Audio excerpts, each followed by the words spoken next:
আসসালামু আলাইকুম রহমতুল্লাহ। প্রিয় শিক্ষার্থীবৃন্দ, আশা করি সকলেই ভালো আছেন।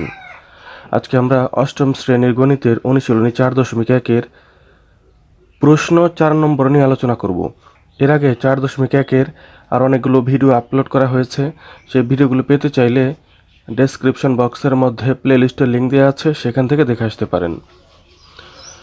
প্রশ্ন 4 বলা আছে a=4, b=6 এবং c=3 হলে 4a² b² -16ab² c plus 16b² c² এর মান নির্ণয় করো।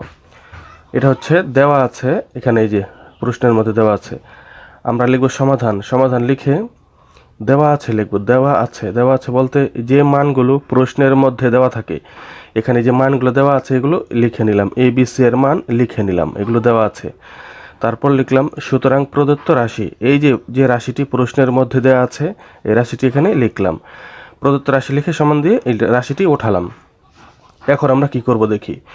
4a² b², এটাকে আমরা এইভাবে লিখতে পারি। 2ab দিয়ে ব্র্যাকেট দিয়ে একটা স্কোয়ার মানে whole square, 2ab whole square দিলে এইটা আর এটা একই বোঝায়। যেমন 4a² b², যেই কথা 2ab হোল স্কোয়ার একই কথা। কেন একই কথা? এই স্কোয়ারটা 2a পাবে, স্কোয়ার a পাবে, স্কোয়ার b পাবে। স্কোয়ার যদি 2কে দিয়ে দিই কী হয়? 2কে স্কোয়ার দিলে 2 গুণ 2 মানে 4, 2 গুণ 2 মানে 4, এই 4 ফিরে পাওয়া যায়। স্কোয়ার a কে দিলে এই স্কোয়ার ফিরে পাওয়া যায়, স্কোয়ার b কে দিলে b স্কোয়ার ফিরে পাওয়া যায়। তাহলে 4a² b²কে 2ab হোল স্কোয়ার লেখা যায়, এতে কোনো সমস্যা হয় না। তারপর আমরা মাঝখানে টুক খালি রাখবো, এবার শেষের টুক প্লাস 16b² c², এতটুকুকে আমরা এইভাবে লিখতে পারি, 4bc হোল স্কোয়ার লিখতে পারি। কেন লিখতে পারি? এটা একই কথা। যেমন স্কোয়ার যদি 4কে দিয়ে দেই, 4কে স্কোয়ার দিলে কি হয়? 4 গুণ 4 মানে 4 4 16, আবার 16 ফিরে পাওয়া যায়। স্কোয়ার বিকে দিলে b², স্কোয়ার সিকে দিলে c², তার মানে এটা থেকে এটা আবার ফিরে পাওয়া যায়। অতএব এটা যে কথা এটা একই কথা। এটা আমরা এইভাবে লিখলাম, মাঝখানে খালি রাখলাম। এখন আমরা কি করব? এই যে এখানে প্রথমে যেই চিহ্ন থাকে, মাইনাস থাকলে মাইনাস লিখব, প্লাস থাকলে প্লাস লিখব। এই জায়গার চিহ্নটি আমরা খেয়াল করব, এখানকার চিহ্নটি। তাহলে মাইনাস থাকলে মাইনাস লিখব, প্লাস থাকলে প্লাস লিখব, সাথে একটা 2 দিয়ে দেবো। এই 2 দিয়ে দিলাম। এই 2 কেন দিলাম? সূত্র তৈরি করব এই জন্য। তাহলে মাইনাস থাকলে মাইনাস দেবো এখানে, প্লাস থাকলে প্লাস দেবো। এই যে আমি আবার দেখাচ্ছি, -2 দিলাম। মাইনাস কেন দিলাম? এই যে মাইনাস রয়েছে এই জন্য। আর 2 দেবো সূত্রের জন্য, নিজে থেকে দেব। এখানে খালি জায়গা রয়েছে, এখানে কি লিখব? এখানে এই যে প্রথমে ব্র্যাকেটের ভিতরে যেটি থাকবে, মনে রাখবেন বন্ধুরা, ব্র্যাকেটের ভিতরে যেটি থাকবে সেটি লিখব। ব্র্যাকেটের ভিতরে ছিল 2ab, এটা লিখে দিলাম। তারপর এই যে শেষের ব্র্যাকেটের ভিতরে যেটি থাকবে সেটি লিখে দিলাম। শেষের ব্র্যাকেটের ভিতরেরটা লিখে দিলাম এখানে। আশা করি কিভাবে লিখলাম এতটুকু বুঝতে পেরেছেন। আমি তারপর আরেকবার দেখাচ্ছি।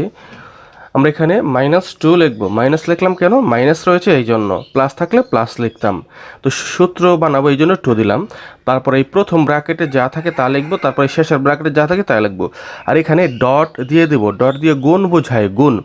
এখন আমরা দেখি এতটুকু থেকে এতটুকু ফিরে পাওয়া যায় কি না। যদি ফিরে পাওয়া যায় তাহলে এতটুকু হয়েছে।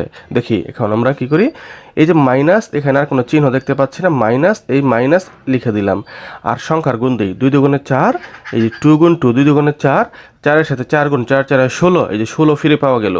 আবার এখানে একটি রয়েছে, দিলাম। এখানে একটি বি, এখানে একটি বি গুণ বি মানে b², আর একটি সি রয়েছে, সি। তাহলে এতটুকু থেকে এতটুকু ফিরে পাওয়া যায়, তাহলে বোঝা গেল এতটুকু আমাদের হয়েছে।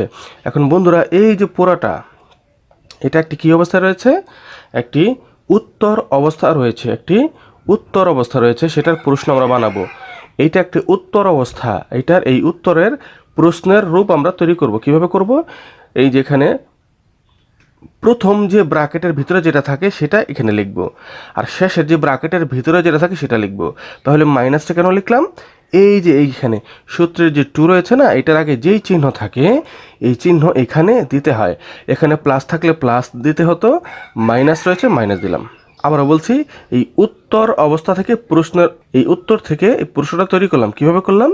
এই যে ভিতরে ব্র্যাকেটের ভিতরে যা থাকে তা লিখবো, শেষের ব্র্যাকেটের ভিতরে যা থাকে তা লিখবো, আর মাঝখানে কী চিহ্নটা হবে? এই যেখানে এখানে যে চিহ্ন থাকবে সেটা এখানে বসে যাবে। এই চিহ্ন দেখা যাবে না, এই চিহ্নটা দেখতে হবে। দেওয়ার পর ব্র্যাকেট দিয়ে একটা হোল স্কোয়ার দিয়ে দেবো। তাহলে এই উত্তর থেকে প্রশ্ন হয়ে গেল। উত্তর থেকে প্রশ্ন হয়ে গেল। আমরা আরেকটা বিষয় দেখি, এই যে আমরা জানি a minus b whole square সমান a square minus 2ab plus b square. এটা হচ্ছে উত্তর, এটা হচ্ছে প্রশ্ন। এই প্রশ্ন থাকলে উত্তর লিখতে হয়, উত্তর থাকলে প্রশ্ন লিখতে হয়। এখন এটা হচ্ছে উত্তর, এটা থেকে প্রশ্ন কিভাবে তৈরি করলাম? এই যে প্রথমে যেটা রয়েছে এ লিখে দিলাম, তারপর শেষে রয়েছে বি লিখে দিলাম, আর এই যেখানে যে চিহ্ন রয়েছে এই চিহ্ন এই প্রথম চিহ্নটা এটা এখানে লিখে দিতে হবে। তারপর ব্র্যাকেট দিয়ে একটা হোল স্কোয়ার। এখন বলতে পারেন এখানে তো প্রথমে ব্র্যাকেট নেই, এখানে তো শেষে ব্র্যাকেট নেই। এখানে ব্র্যাকেট এই জন্য নেই, এখানে হচ্ছে একটি লেটার রয়েছে, একটি, এই জন্য নেই। যদি একের বেশি কিছু থাকতো তাহলে এখানেও ব্র্যাকেট দিয়ে বোঝানো হতো। যাই হোক, প্রথমটা লিখবো, শেষেরটা লিখবো, আর এখানে যে চিহ্ন থাকে সেটা লিখবো, ব্র্যাকেট দিয়ে একটা স্কোয়ার দিয়ে দেবো। তাহলে উত্তরের প্রশ্ন হয়ে গেল, উত্তরের প্রশ্ন হয়ে গেল। এখন এই উত্তর থেকে প্রশ্নটা কীভাবে লিখলাম আশা করি বুঝতে পেরেছেন, কীভাবে প্রশ্নটা তৈরি করলাম। এখন আমরা এটা দেখি। এখানে এই যে 2, এটা হচ্ছে গুণ চিহ্ন, 2 গুণ 4 গুণ 6 কীভাবে পেলাম দেখি।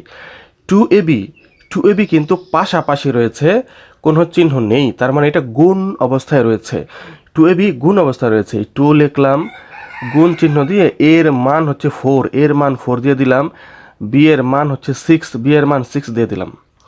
2ab এখানে আমরা এইভাবে লিখলাম 2, তারপর এর মান বি এর মান দিয়ে দিলাম, অবশ্যই গুণ চিহ্ন দিয়ে দিতে হবে এখানে। তারপর এই বিয়োগের বিয়োগ মানে মাইনাসের মাইনাস দিলাম। 4bc গুণ অবস্থায় রয়েছে, 4 লিখলাম, বি এর মান হচ্ছে 6 দিয়ে দিলাম, সি এর মান হচ্ছে 3 দিয়ে দিলাম। মাঝখানে অবশ্যই গুণ চিহ্ন দিতে হবে। তারপর ব্র্যাকেট দিয়ে বাইরে যে স্কোয়ার রয়েছে সেটা লিখে দেব, লিখবো মান বসিয়ে। তারপর এখানে দেখি আমরা গুণ 2 গুণ 4 গুণ 6, তিনটাকে গুণ করলে হয় 48, 4 দুগুণে 8, 6 8 48 দিলাম, মাইনাসের মাইনাস, এই তিনটা গুণ 4 6 24 আর 3 24 72 দিয়ে দিলাম, ব্র্যাকেট দিয়ে স্কোয়ার ঠিকই থাকবে। এবার 48 এখানে, আর 48 হচ্ছে প্লাস, আর 72 72 হচ্ছে মাইনাস। এটা কিভাবে করব?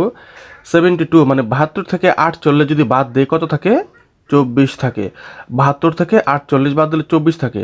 অবশ্যই বাম পাশে মাইনাস দিতে হবে, কারণ যেহেতু 72-এর বাম পাশে মাইনাস রয়েছে এই জন্য 24-এর বাম পাশে মাইনাস দিতে হবে, কারণ 72 থেকে 48 বাদ দিয়েছি।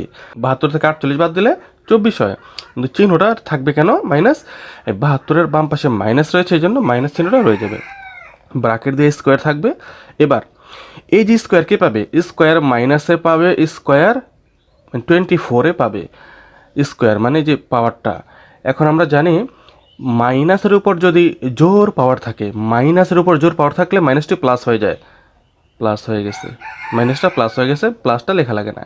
আর 24 মানে 24-এর উপর স্কোয়ার দিলে 24 গুণ 24, 24 গুণ 24 ক্যালকুলেটর করলে কি হয়? 576 হয়। এটাই হবে আমাদের 4 নং প্রশ্নের অ্যান্সার। বন্ধুরা, এই ভিডিওটি ভালো লেগে থাকলে একটি লাইক দিন এবং কমেন্ট বক্সে জানিয়ে দিন। আর পরবর্তী অঙ্কগুলো সবার আগে পাওয়ার জন্য চ্যানেলটি সাবস্ক্রাইব করে বেল আইকনটিতে অন করে দিন। সবাই ভালো থাকবেন, আল্লাহ হাফেজ।